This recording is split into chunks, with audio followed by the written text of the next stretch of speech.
Hola, buenas tardes, Ángel, compañeros. Estamos aquí entrando a otro viernes de clase y vamos a ver un tema de estadística que se llama pruebas de hipótesis y vamos a conversar un poquito al respecto y después pasamos con los chicos de economía para ver hoy el circuito de la economía.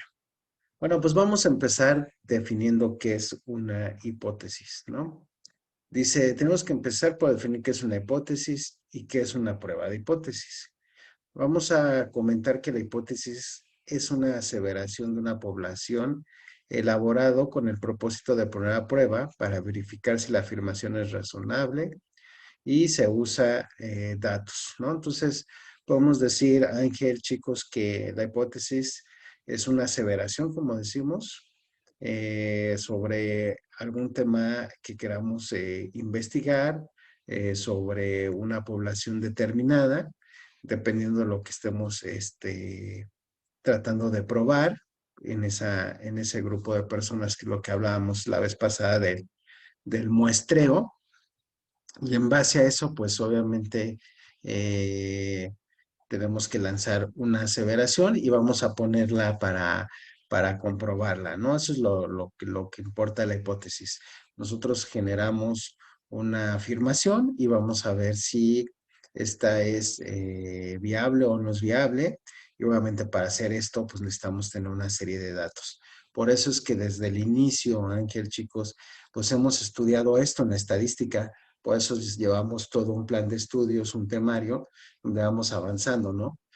No podríamos llegar a estas preguntas, que de hecho ahorita es un tema de únicamente platicar qué son las pruebas de hipótesis, porque esas las vamos a ver, bueno, o se ven en estadística 2 ya en un aspecto práctico, ¿no? Ahorita el temario marca que lo veamos a nivel teoría, por eso les dejé de tarea que hicieran un mapa conceptual al respecto, ¿no? Y ya en estadística 2 que ya están todo en plataforma también, y cuando nos toque llevarla, pues ya ahí veremos la aplicación de las mismas, ¿no? Entonces ahorita es importante que nos quedemos con el tema de conceptual, ¿no? Que podamos entender eso. Pero les comentaba, ¿no? Entonces aprendimos los primeros días, dimos la definición de estadística, los tipos de estadística que hay, para qué nos sirve la estadística, ¿no? Y empezamos ya con cuestiones prácticas, realizando las tablas de frecuencia, ¿no? Aprendimos que hay tablas de frecuencia para datos agrupados y tablas de frecuencia simples para datos simples, ¿no? Pero pues todo comienza con eso, de la recolección de datos, ¿no? De una población a la que vamos a estudiar. Y hemos platicado a lo largo del curso que podemos estudiar a personas que padecieron COVID, a deportistas, a niños, a niñas, dependiendo lo que queramos investigar. Y también quedamos que podemos investigar cosas como temblores, sismos, etcétera, ¿no? Entonces, es muy importante recabar información, ordenar las tablas de frecuencia y de ahí pues aprendimos a calcular las medidas de tendencia central, las medidas de dispersión y luego también hicimos varios ejercicios sobre probabilidad con esos datos. Aprendimos a hacer el diagrama de árbol, un evento simple, un evento mutuamente excluyente, etcétera, que es lo que estuvimos viendo. Y también revisamos los tipos de muestra, ¿no? Ya cómo obtener o cómo podemos decidir si qué tipo de muestra es la que quiero yo de esa población. Aprendimos que podemos hacer el muestreo vía estadístico, probabilístico, donde nosotros no metemos las manos, sino es a través de una metodología matemática para poder obtener la muestra que queremos, eh, como el tema de un muestreo sistemático o aleatorio simple o por conglomerado o por estratificación. Y aprendimos también que podemos hacerlo a través del muestreo no probabilístico, que tiene que ver con los que yo genero o capto a la muestra que según me convenga. ¿Se acuerdan que vimos? La que viene solo porque le conviene, etcétera. Entonces, Todo eso repasamos hasta llegar a este punto de pruebas de hipótesis, ¿no? Entonces, de esa población, ahora de esa población que estamos estudiando, pues vamos a elaborar una hipótesis que es una aseveración, una afirmación, como tú le quieras llamar, de un grupo de personas, de cosas que queramos analizar y bueno, vamos a probar si esta afirmación es razonable o no. En el análisis estadístico se hace una aseveración, es decir, se plantea una hipótesis, después se hacen las pruebas para verificar la aseveración o para determinar que no es verdadera.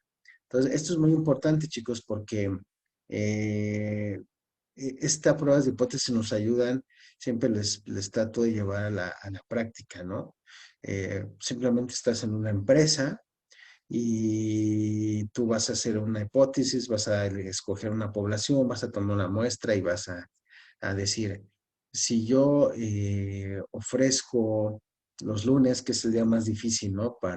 Vienen de fin de semana las personas, están cansadas y de repente puede prestarse a, pues a que la gente llegue tarde o llegue desanimada, etcétera, ¿no? Porque pues vienen como de la resaca del fin de semana. Entonces, una hipótesis a probar, una aseveración es, si yo el lunes doy chocolate caliente y pan dulce a todos mis empleados, voy a cambiar el buen humor de ellos para el lunes, ¿no? Yo estoy aseverando eso ahora. Ángel, chicos, pues habría que verificar si esto sería así o no sería así, ¿no? O sea, puede que si yo hago eso, pues la gente cambie de actitud, pero puede que no, ¿no? Entonces es importante que nosotros podamos entender para qué nos sirven las pruebas de hipótesis, ¿no? Eso ahorita lo puse a nivel de empresa, igual también puedes ponerte, a ver, si yo mando a toda la planta de producción a capacitación, a que les enseñe nuevas tecnologías, a que tengan unas mejores relaciones humanas, voy a tener el doble de productividad. Bueno, yo estoy aseverando eso, ¿verdad? Habría que ver si esa afirmación es verdadera o es falsa, ¿no? Entonces, para eso nos ayuda las pruebas de hipótesis y bueno, nos ayuda a tener un análisis estadístico de esto, ¿no? Por tanto, Ángel, chicos, la prueba de hipótesis es un procedimiento basado en la evidencia muestral y la teoría de la probabilidad. Se emplea para determinar si la hipótesis es una afirmación razonable. Volvemos al tema. Si se dan cuenta, es lo que hemos venido platicando desde que comenzamos a ver probabilidad, ¿no? ¿Qué tan probable es que si yo doy el café con el pan dulce, las personas lleguen más temprano, cambien su actitud? ¿Qué tan probable es, ¿no? Que, que si yo los mando a capacitación a todos, pues tengan doble de productividad. Acuérdense que vimos eso, Ángel, chicos, en probabilidad que pues al final de cuentas la prueba de hipótesis puede ser un experimento, es un experimento que vemos que debe ser aleatorio, ¿sale? ¿Por qué? Porque tenemos un espacio muestral, es decir, un espacio de posibles resultados, todos son posibles resultados, pero pues en esa variedad de resultados que tenemos como probables, pues no sabemos cuál sea, ¿no? Entonces, pero nosotros estamos afirmando que alguno de esos posibles resultados, de todos esos posibles resultados, de ahí nosotros vamos a afirmar que uno de esos es verdad.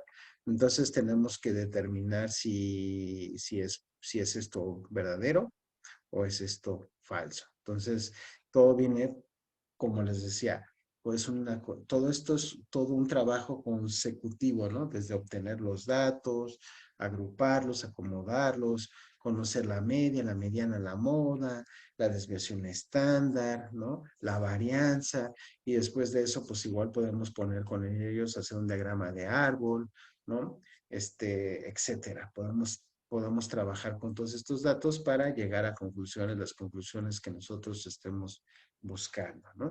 Y en este caso, las pruebas de hipótesis también nos ayudan a lograr sacar conclusiones, que al final, acuérdense que como vimos, es el final último de la estadística. Acuérdense que es la ciencia con la cual vamos a recolectar datos, los vamos a acomodar, los vamos a recolectar, los vamos a acomodar, los vamos a agrupar bien, los vamos a interpretar y después de interpretarlos, pues tomaremos decisiones, ¿no? Entonces, por eso es esto, ¿no? Hacemos un ejercicio hipotético sobre todo esto y al final vemos si lo que estamos creyendo es verdad o no es verdad, ¿no?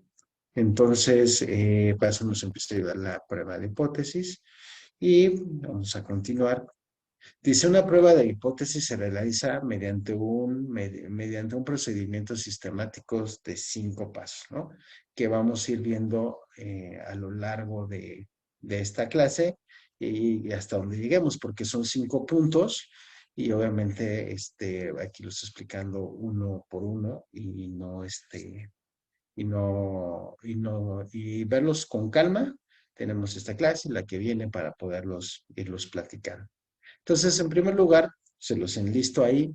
Se plantea la hipótesis nula y la alternativa, ¿no? Que ahorita vamos a ver cuál es la diferencia entre ambas.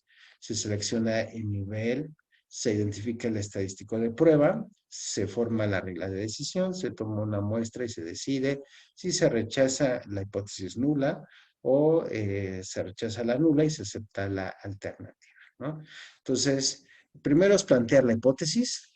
En segundo lugar, hay un nivel de significancia o un nivel de error que debemos tomar en cuenta, ¿no? Entonces, lo veíamos en la muestra, ¿se acuerdan? Todo viene de un tema del muestreo. Yo puedo tener, y lo veíamos en la clase pasada, yo puedo escogerle, si va a ser una muestra aleatoria, este, como precisamente es aleatoria y en la que yo no tengo el control como fuera con las no probabilísticas, pues hay un margen de error en esa este, conteo, recolección de datos. Puede haber que alguien haya anotado un dato mal o le haya preguntado a una persona que está mal, ¿no?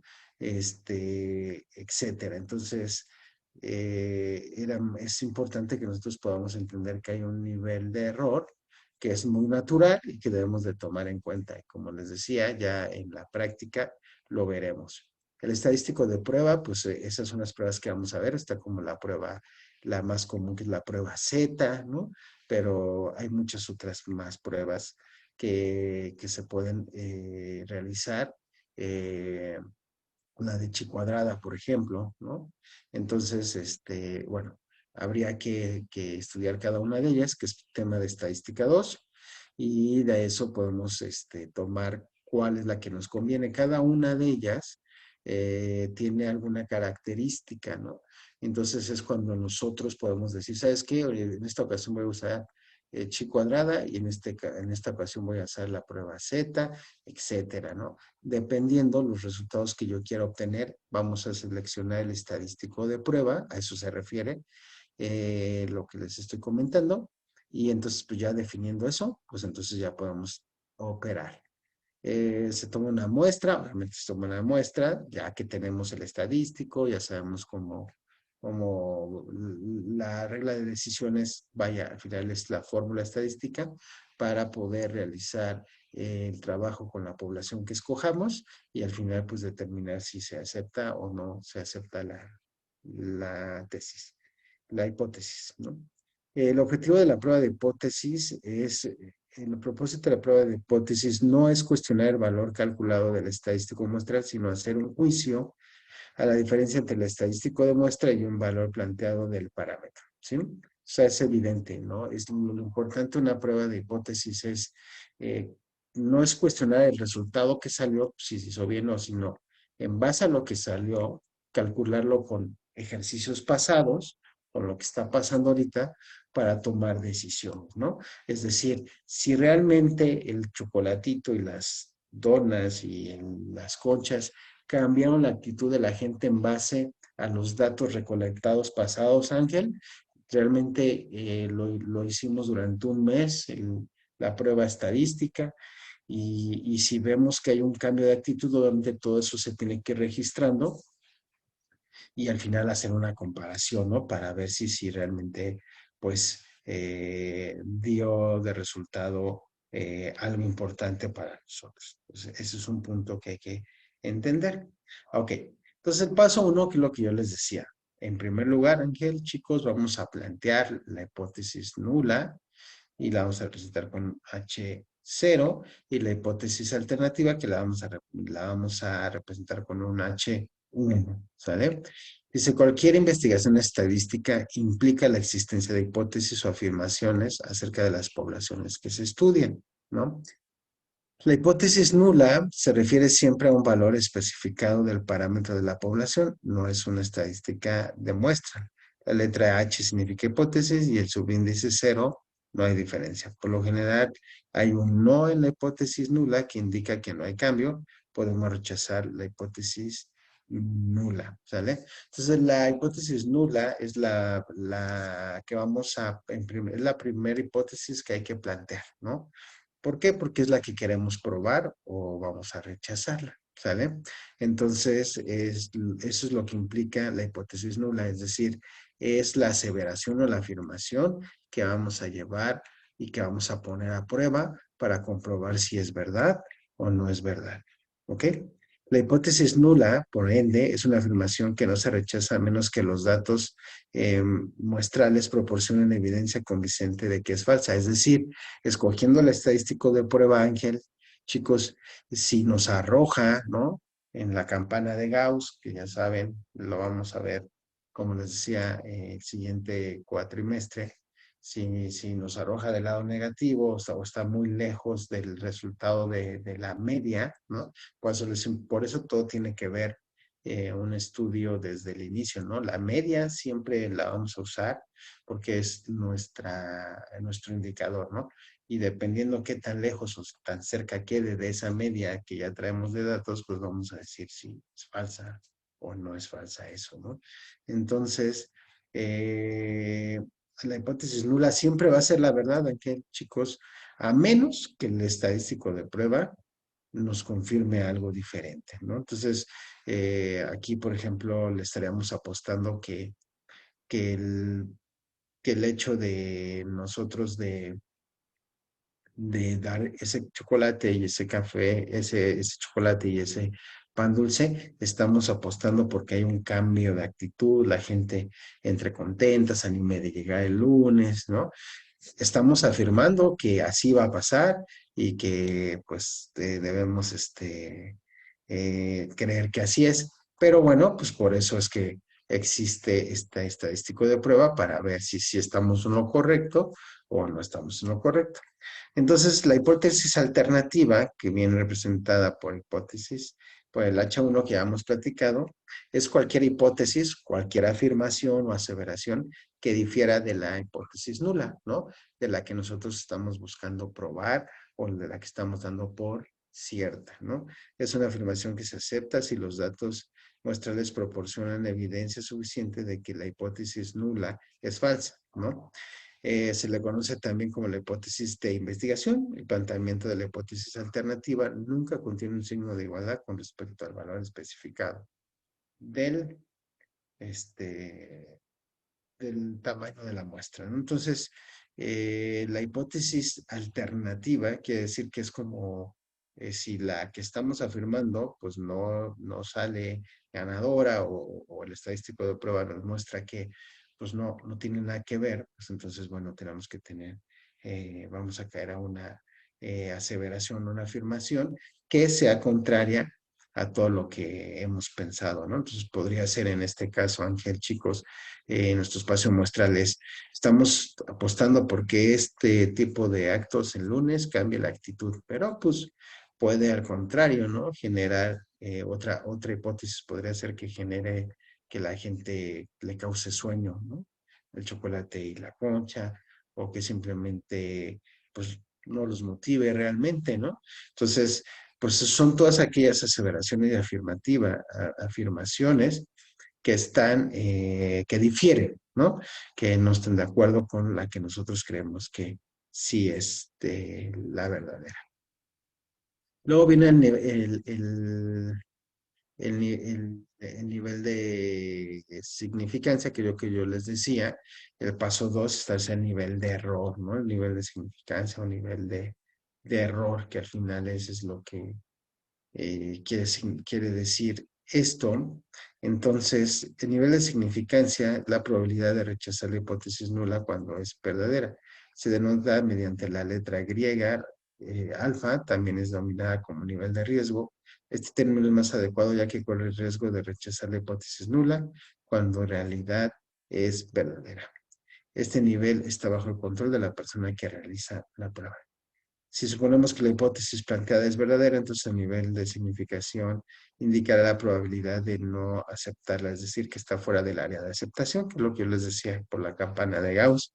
El nivel de confianza es de 1 menos alfa, indica la probabilidad de aceptar la hipótesis planteada cuando es verdadera en la población. Entonces, este nivel de significancia, como dice ahí, la vamos a tener bajo control nosotros, porque al final de cuentas, es un nivel pues de riesgo, como dice, ¿no? De que la prueba, lo que yo te decía, ¿no? Hay un nivel de error, este, pues que salga mal las cosas, ¿no? Aun cuando pudiera ser que lo que creemos sea es verdad, ¿no? Pero pues hay un riesgo que se tiene que tomar, ¿no? Entonces nosotros tenemos que seleccionar en segundo por segundo paso el nivel de significancia. Y muchas veces, Ángel, chicos, este nivel de significancia vamos a ver que ya los tenemos en, en tablas, según la prueba estadística, para chi cuadrada, para z. Hay unas tablitas que ya están, que vamos a manejar y ya matemáticamente tener un nivel de significancia, ¿no? Dependiendo de algunas operaciones que hay que hacer, pero que propiamente, les decía, lo vamos a aprender la clase que viene, ¿no? Luego, pues ya viene el cálculo del valor estadístico. Dice, valor determinado a partir de la información muestral que se utiliza para determinar si se rechaza la hipótesis nula. Existen muchos estadísticos que lo que yo les decía de prueba. Para este ejemplo, para nuestro caso utilizamos estadísticos Z y T, ¿no? La elección de uno de estos depende de la cantidad de muestras que se toman. Si las muestras las de prueba son iguales a 30 o más, se utiliza el estadístico Z. En caso contrario, se utiliza el estadístico T. Yo ahorita no me voy a poner a explicar el tipo de pruebas, porque lo vamos a ver el siguiente cuatrimestre cuando se arranca. Pero el tema aquí, chicos, es que en tercer lugar tengo que elegir un estadístico de prueba. Como te decía, está la prueba T, está la prueba Z, la prueba chi cuadrada. Y bueno, esas las tenemos que escoger en base a lo que yo quiera probar. Eso obviamente no lo vamos a ver ahorita, pero cada una de estas pruebas tiene un concepto y un momento en el cual yo puedo utilizar esa prueba, ¿no? Si no tengo ciertas características, pues la Z no le entra a esa, ni la T, ni la chi cuadrada, entonces tengo que tener como mucha claridad de cuál voy a usar, ¿no? Para probar esa hipótesis en este caso, ¿no?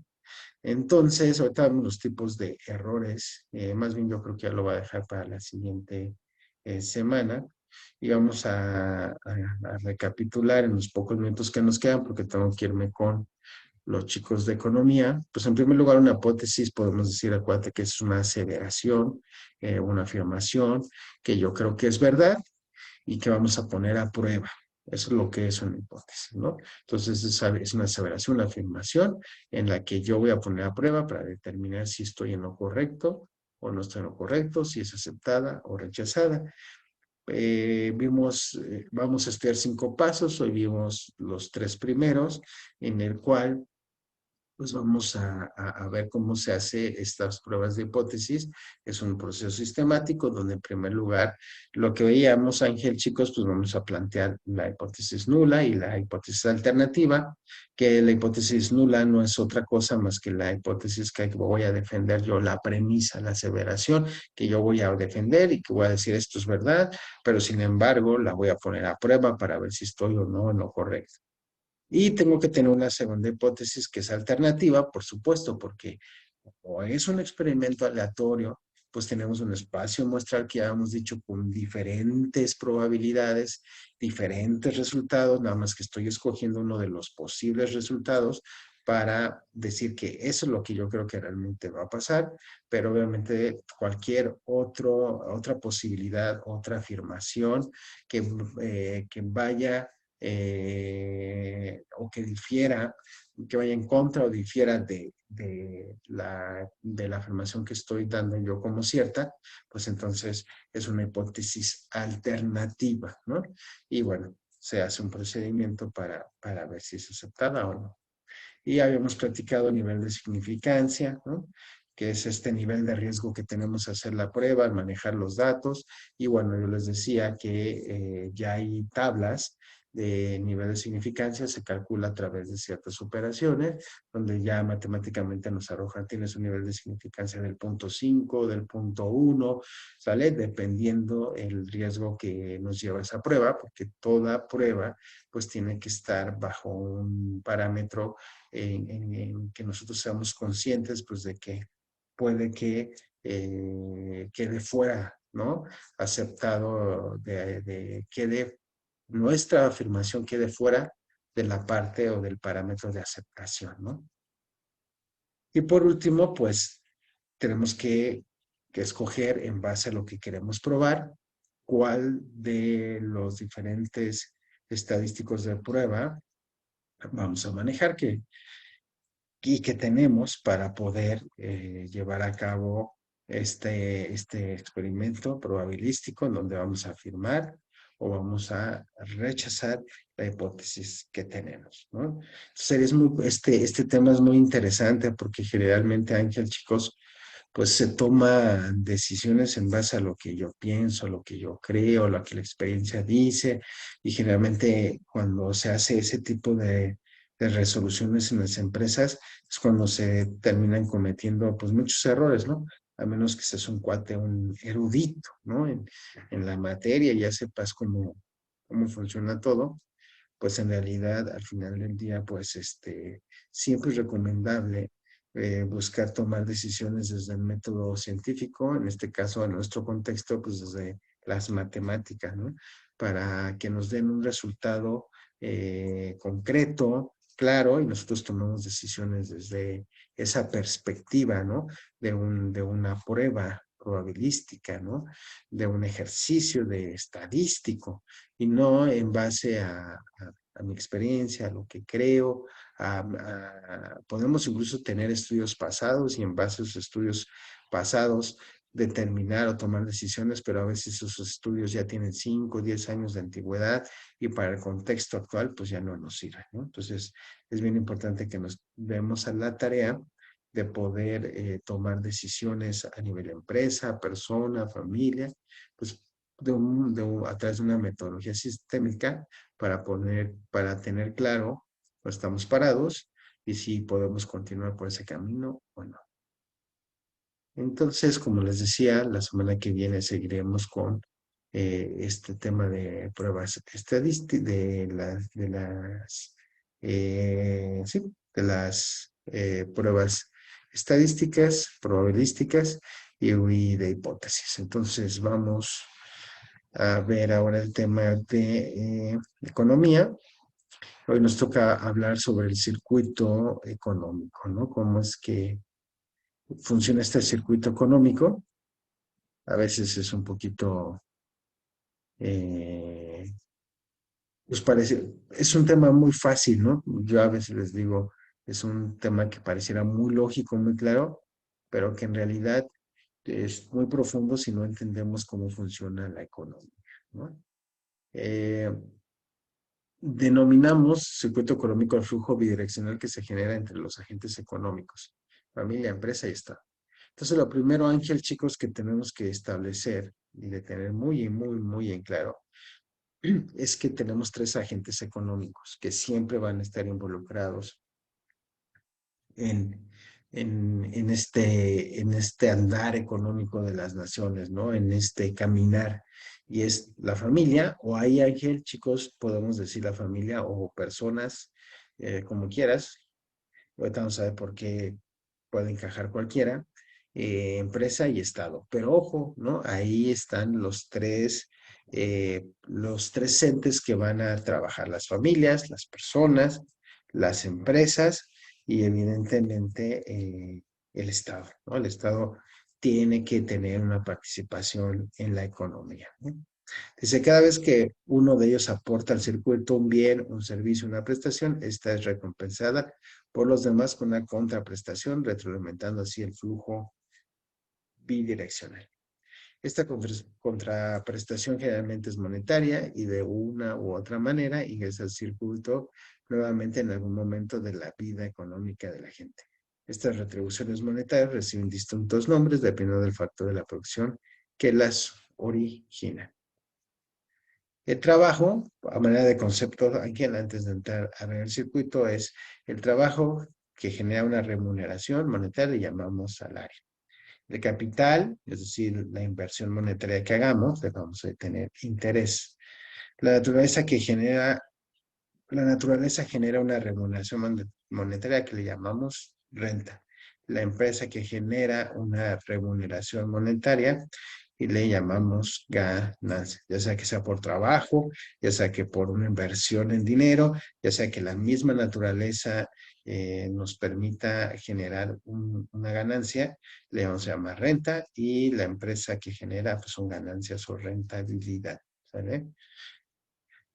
Ok, ahora empezamos con la familia, ¿no? Las personas. Dice, la familia cumple uno de los roles principales dentro del circuito económico.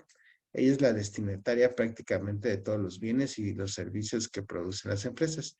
Por otra parte, aporta casi todos los factores de la producción necesarios para la producción de bienes y servicios. Entonces, aquí, chicos, la familia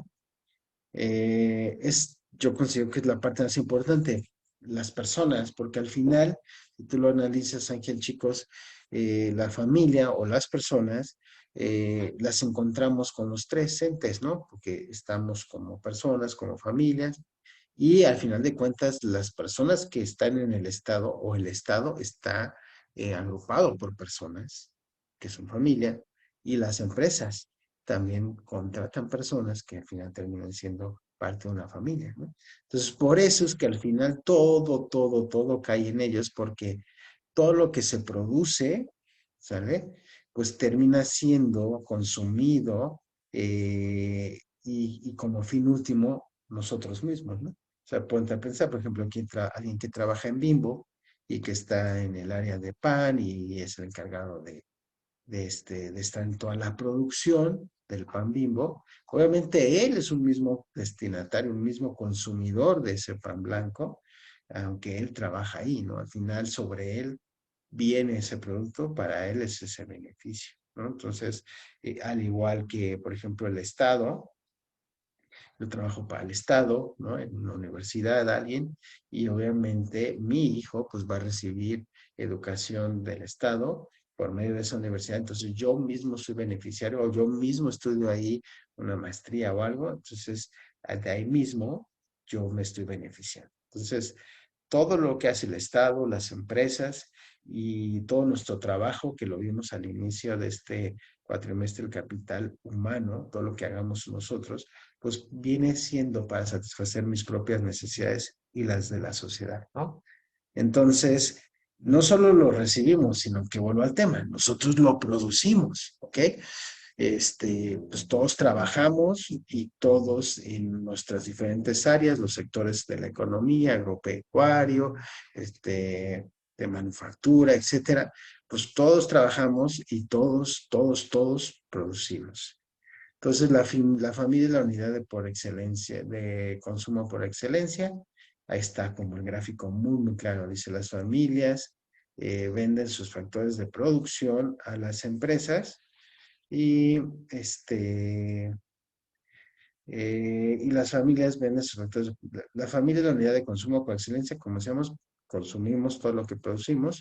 Las familias vendemos nuestro factor de producción, es decir, tú, Ángel, estás estudiando una carrera, pues cuando termines tu carrera te vas a ir a emplear y vas a vender lo que tú sabes hacer, ¿no? Entonces tú llegas y le dices, mira, pues yo soy ingeniero, soy licenciado en tal cosa, ingeniero en tal cosa, yo sé hacer esto, vengo a venderme a mí, ¿no? Para, pues yo, poner todos mis conocimientos al servicio de la empresa. Entonces tú te vas y te vendes, ¿no? Las empresas cuando te contratan, pues van a ponerte a trabajar en lo que tú sabes. Las empresas pagan a las familias por los servicios que tú estás haciendo, lo que genera ingreso para estas últimas. ¿Y qué haces con esos ingresos? Pues consumes, ¿no? Pues así es el ciclo. Consumimos, nosotros producimos, nos pagan por ese trabajo y entonces con lo que nos pagan, pues nosotros consumimos lo que hemos producido. ¿Vale? Las empresas ofrecen a las familias bienes y servicios, que es lo que decía, ¿no? Las familias compran los bienes y servicios ofrecidos por las empresas. De este modo, las empresas obtienen un ingreso también, ¿no? Entonces, esta es la otra parte, ¿no? Como familia, pues tú eh, consumes, tú produces y tú recibes un salario para consumir lo que nosotros mismos producimos. Y las empresas, todo lo que producen por medio de nosotros, se los ofrecen a las familias, ¿no? Y las familias pues, compramos, o las personas compramos todo lo que nosotros producimos, y las empresas van a obtener un ingreso con el cual, gracias a ese ingreso que ellos tienen de sus ventas, pues nos pagan, ¿no? Para que seamos este, todos un circuito, ¿no? Que es lo que estamos viendo, ¿no? Cómo nace todo. Entonces, no puede haber ni faltar algo en este circuito porque entonces no podría trabajar la economía como debe trabajar adecuadamente. Ahora, con el Estado, ¿qué hacen las familias, no? Con el Estado, las familias pagamos impuestos, tasas y contribuciones al Estado, y este último, Ángel, nos regresa, ¿no? Estos impuestos que pagamos, todas estas contribuciones con servicios y obras públicas. Acuérdate que el Estado también puede llegar a tener empresas, ¿no? Como los Pemex en nuestro caso, que pues es una empresa petrolera, y esta empresa petrolera puede trabajar puede dar trabajo a la gente y se hace el ciclo, nada más que es una empresa del Estado. En lo más común aquí es que las familias, pues, nosotros vamos y pagamos los impuestos, el predial, el agua, la luz, entonces nosotros pagamos por eso y el Estado ¿qué hace? Ah, pues entonces yo te doy drenaje, yo te doy electricidad, tú pagas impuestos, yo te pavimento tu calle, etcétera. Entonces es todo un circuito, ¿no? Y todos dependen de todos, porque pues si no hay empresas, no hay trabajo. Pero si no hay familias, no hay quien trabaje en las empresas. Y si no hay ingresos de las empresas ni ingresos de las personas, pues no podemos pagar impuestos para que el Estado pues, nos diera lo que nosotros estamos demandando. Ahora, en segundo lugar está la empresa. La empresa tiene el rol de coordinar los distintos factores de producción. Producen los bienes y servicios que las familias necesitan para satisfacer sus necesidades. Recibe de la familia los recursos para la producción de los bienes y servicios, que es lo que decíamos, ¿no? La empresa tiene que existir también aquí, porque estamos nosotros como persona, nosotros estudiamos, nosotros vamos a ser los futuros consumidores, pero las empresas es lo que le dan forma también a todo esto, ¿no? Porque pudiéramos estudiar, tener recursos, pero si no hay una estructura organizacional por medio de distintas empresas, de los distintos sectores de la economía, pues no habría forma de producir los bienes y servicios que necesitamos para satisfacer nuestras necesidades como sociedad, ¿no? Entonces, la empresa para eso existe, por eso deben existir empresas, Ángel. Y entre más empresas exista, como lo vimos el viernes pasado, en un mercado de competencia perfecta, que es un gran número de oferantes, un número de demandantes, ¿no? Entonces, las empresas, si hay varias empresas, pues obviamente dan varios trabajo, hay competencia, hay buenos ingresos y hay buenos precios, ¿no? Entonces, es importante que seamos como un país productores o impulsores de la empresa, de la industria nacional, ¿no? Obviamente nosotros ya lo vimos ahorita, recibimos todos esos recursos en cuanto a bienes y servicios para nuestro consumo. Entonces, la empresa es la unidad básica de producción, que es lo que decíamos, ¿no? Sin la empresa, pues no hay forma de producir. Las empresas contratan los factores de producción de las familias, es decir, a ti y a mí, con todo lo que nosotros sabemos, aparte que nosotros somos la fuerza de trabajo y somos pieza clave en la producción de estos bienes y servicios que posteriormente consumiremos, pero que los trabajaremos en nuestras distintas empresas. Las empresas obviamente nos dan un sueldo por lo que sabemos hacer, por lo que estudiamos, ¿no? Y bueno, es lo que ya veíamos. Entonces, las empresas venden sus productos y servicios a las familias. Nosotros compramos los bienes y servicios de las empresas con los cuales ellos reciben un pago que es mediante el precio que se da al producto, ¿no? Y las empresas, de igual forma que las personas, Ángel, chicos, pues también tienen que pagar impuestos, ¿no? Bueno, ahorita voy a llegar a ese, aquí está, las empresas pagan impuestos al Estado de igual manera, ¿no? Hoy que está tan en la mesa ese tema, ¿no? Con nuestro presidente y algunos empresarios ricos del país, y no quieren pagar impuestos, pues es que la realidad pues deben de ser pagados, ¿no? Las empresas, y pues también le retribuye a las empresas con infraestructura, les da jurisprudencia comercial, o sea, dónde trabajar y ayuda financiera mediante tasas subsidiadas, para que no sean tan fuertes los intereses que paguen, ¿no? Con los préstamos o créditos que da el Estado a las empresas, ¿no? Entonces, es importante que las empresas paguen sus impuestos porque son los que pagan más, porque obviamente sus ganancias son muy grandes y obviamente eso le permite al gobierno tener dinero, ¿no? Y por eso el gobierno les puede poner aduanas, les puede poner carreteras nuevas, luz, mayor seguridad, con esos impuestos que pagan las empresas para que esas puedan ser depositarias de todo esto que el Estado les ofrece, como ayudas financieras, de infraestructura y de jurisprudencia, ¿no? Entonces las empresas es muy importante y deben tener en mente que deben de pagar los impuestos que tengan que pagar. ¿Dónde nos vamos a encontrar las personas y las empresas en algo que se llama mercado de bienes y servicios, ¿no? El mercado de bienes y servicios es el ámbito donde se desarrolla toda actividad económica. En este espacio económico es donde se encuentran las familias y las empresas para intercambiar bienes, ¿no? Entonces, ahí es donde Walmart es una empresa, Ángel, ¿no? Está llena de empleados que están trabajando ahí, que reciben un salario que ellos consumen de ahí y que Walmart les paga un salario para que puedan consumir y Walmart paga impuestos, al igual que nosotros, para todos ser beneficiarios. Entonces, ¿dónde es donde nos encontramos nosotros? Pues ahí, en el mercado de bienes y servicios, ¿no? Nosotros vamos al Walmart y esa es una empresa, entonces nosotros ahí tenemos un encuentro. ¿Por qué? Porque ahí es donde vamos a intercambiar nuestro dinero por los bienes y servicios que necesitamos, ¿no? Entonces, eso es como muy obvio, pero pues tiene todo esto que yo les decía, hay que tener en cuenta bien cómo funciona este circuito, ¿no? En este espacio económico es donde se encuentran las familias y las empresas para intercambiar los bienes que yo les decía, ¿no? Entonces es un mercado de bienes y servicios, ¿no? Tú vas a un banco, te ofrecen un servicio de la banca móvil, te ofrecen un seguro de gastos médicos mayores, te ofrecen una inversión, ¿no?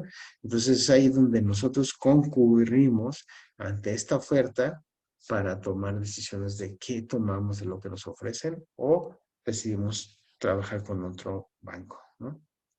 El mercado de trabajo es otro lugar donde se encuentran empresas y personas, porque es el momento donde las empresas y las familias negocian su colaboración. Las empresas ofrecen sus pagos, las familias sus sectores de la producción. Entonces, el mercado de trabajo es donde nos encontramos, empresa y empleado, o empresa y persona, y familias en general, para hablar de una contratación, ¿no? Bien, la entrevista de trabajo, cuánto me ofreces y tu experiencia, y nosotros también preguntamos por la empresa, qué tanto crecimiento. Entonces es ahí donde pues vamos a platicar pues cómo podemos colaborar ambos, ¿no? Y obviamente las empresas, como te decía, ofrecen sus pagos a las familias eh, a lo que la gente, a lo que tú y yo producimos, ¿no? Nos dan un pago por eso. Entonces, el Estado cumple un rol de control y mediación y recauda en concepto de impuestos, tasas y contribuciones de dinero que utiliza para brindar a los demás agentes económicos los servicios y obras públicas, dictamina hacer cumplir las leyes y ordenanzas. El Estado, por eso es importante, que por eso está ahí la bandera argentina, porque seguramente si tú has visto noticias, ya sabes que ahorita ganó un, un señor llamado Javier Milei en Argentina, y él precisamente está queriendo romper este circuito económico, Ángel. Él dice, no, no, no, no necesitamos al Estado. De hecho, tenían o tienen ahorita 16 secretarías, Ángel, como las que conoces aquí, la Secretaría de Economía, de Turismo, de Gobernación, de Desarrollo Social, de Trabajo, etcétera, ¿no? Todas esas secretarías son parte del gobierno y por medio de ellas controla, ¿no? Tiene un rol de control y mediación entre las empresas privadas, que es donde trabajamos, y nosotros, ¿no? Y obviamente es muy importante esta mediación que hace. Ahora, lo que este señor para Argentina propone es desaparecer. Creo que se iba a quedar con 5 secretarías nada más, Ángel, los 5 ministerios que, como en Argentina les dicen, ¿no? Entonces, pues obviamente lo que está proponiendo este señor, Ángel, por eso ya ves, me gusta darle siempre como algo real a lo que estamos viendo ahorita para que lo podamos entender, ¿no? Está rompiendo ese circuito porque él en Argentina literalmente quiere dejar al Estado sin ningún tipo de intervención, de poder llegar y mediar asuntos, porque él quiere que todo se arregle entre las personas y las empresas. Y ya vimos al inicio que pues tenemos familias, empresas y Estado forman todo el circuito económico. Si falta uno, pues hay un tema, ¿no? Porque además de que el Estado, como vimos a través de los impuestos que le pagamos, él nos lo regresa con obra pública, también es el encargado de vigilar las leyes y las ordenanzas que hay en la constitución de cada país. Pues entonces, pues sí es un tema lo de Argentina, mi estimado Javier, Ángel, con Javier Milei, no tenemos idea de qué es lo que puede estar sucediendo, ¿no? En un futuro con ellos, porque al final de cuentas, pues está proponiendo un Estado, eh, un circuito económico en Argentina donde el Estado casi no figure, ¿no?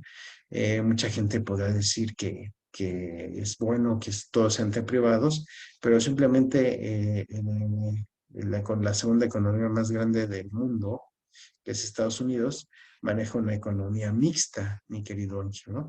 En donde en tanto privados como el Estado tienen una interacción y obviamente el Estado funge como esto, como mediador, como mediador de que todo se cumpla, ¿no? Y además hace valer las leyes y recibe el concepto de impuestos, ¿no? Para darnos obra pública. En Estados Unidos así es, ¿no? Se le llama economía mixta. Y el otro ejemplo que tenemos de la economía más grande del mundo, que China, es socialista, ¿no? En donde el Estado tiene el total control. Ahí es otra cosa que también se rompe mucho el circuito económico, porque aunque existen empresas privadas en China, son controladas literalmente, no mediadas, no como supervisadas, sino realmente controladas por el Estado en toda la extensión de la palabra. Y entonces, en China, aunque hay empresas privadas, pues son controladas por el Estado que al final decide qué sucede y qué no sucede, ¿no? Entonces, vemos que esos dos modelos en las dos economías más grandes, en una sí participa el Estado junto con la iniciativa privada y en la otra es 100% el Estado. Y lo que propone, por ejemplo, este señor en Argentina, en que chicos, es 100% nada más los privados, ¿no? Pero si vemos la lógica, pues el Estado siempre tiene que estar involucrado. Si el país más grande del mundo, económicamente hablando, China, es socialista y el Estado tiene control, por supuesto que el Estado es una figura muy importante. Si en Estados Unidos, que es la segunda economía más grande del mundo, hay una interrelación entre el Estado y los privados, entonces quiere decir que es importante la existencia del Estado y que no sea un tema de quitarlo del medio como propone este personaje, ¿no? El Estado, como recaudador, realiza el cobro de las obligaciones impositivas con los demás agentes, con el no le pagamos impuestos y nosotros recibimos los servicios, ¿no? Y estructura, infraestructura. Como administrador, el Estado regula recauda y realiza cobro de las obligaciones. Bueno, que eso ya lo habíamos visto. El Estado regula las actividades económicas y realiza las tareas necesarias para asegurar el bienestar de las familias y las empresas, es decir, tiene a su cargo el Estado la seguridad pública, ¿no? El tema de tener agua para empresas, para escuelas, para casas, energía eléctrica, hospitales, ¿no? Médicos, ¿no? Para poder ser atendidos. Entonces, pues aquí es donde se convergen ya todos, estimado Ángel, chicos, convergen todos, ¿no? El Estado, las familias y las empresas. Entonces, hoy aprendimos que dentro del circuito económico necesitamos que esas tres interactúen. Las familias como las principales, porque son tanto las creadoras de los bienes y servicios como las consumidoras mismos de estos bienes y servicios. Lo hacemos vendiendo nuestro trabajo, las empresas no lo pagan, para que nosotros podamos consumir y de igual forma las empresas abren un espacio para que nosotros podamos trabajar en ese espacio, esa empresa compra nuestros factores de producción, nos paga un dinero de lo que nosotros producimos, sale un producto terminado que se va a la venta, le establece un precio y de la ganancia de todo eso que cobra la empresa, pues se recibe para sus utilidades y para el pago de los sueldos. Y tanto familias como empresas le dan impuestos, le pagan al Estado impuestos, contribuciones, para que éste nos lo regrese con servicios, ¿no? Agua potable, etcétera, para alimentación. Entonces, todo un circuito económico que se da, ¿no? Y lo que yo decía, Ángel, chicos, bueno, en Argentina quieren romper este circuito, en China lo tienen bastante roto porque literalmente la empresa como privada no existe, sino es controlada. Y en Estados Unidos es una economía donde el Estado y los privados participan y van trabajando de la mano. Bueno, chicos, pues con esto terminamos, Ángel. Gracias por conectarte. Nos estamos viendo el siguiente viernes para acabar lo de prueba de hipótesis y para ver un nuevo tema de economía. Que tengas una excelente tarde, Ángel. También ustedes, chicos, buenas tardes y hasta pronto.